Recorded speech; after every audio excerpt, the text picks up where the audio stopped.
తెలుగు రాష్ట్రాల్లోనే కాదు, ఇండియా వైడ్‌గా 'పుష్ప-2' థియేటర్లన్నీ Housefull run అవుతున్నాయి.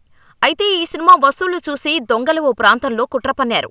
ఛత్తీస్గఢ్‌లోని దుర్గ్ జిల్లాలోని ముక్తా మల్టీప్లెక్స్ సినిమా హాల్లో దుండగులు 1,34,000 దోచుకెళ్లారు. ఈ థియేటర్లో 'పుష్ప-2' ప్రదర్శితమవుతోంది.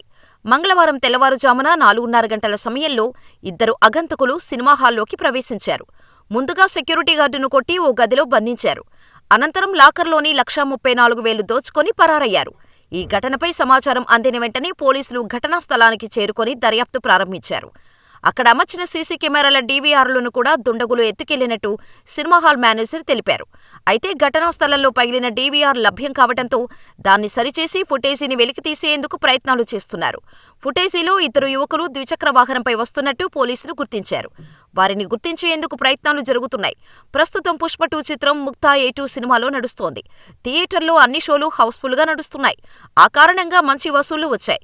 దుండగులు ముందుగానే రెక్కీ చేసి మొత్తం ఘటనకు పాల్పడ్డారని థియేటర్ మేనేజర్ పోలీసులకు తెలిపారు. ఈ ఘటనతో ఆ ప్రాంతంలో కలకలం రేగింది. ఈ విషయంపై పోలీసులు మాట్లాడుతూ ఫుటేజీలు, ఇతర ఆధారాల ఆధారంగా నిందితులను గుర్తించి త్వరలో అరెస్ట్ చేస్తామని తెలిపారు.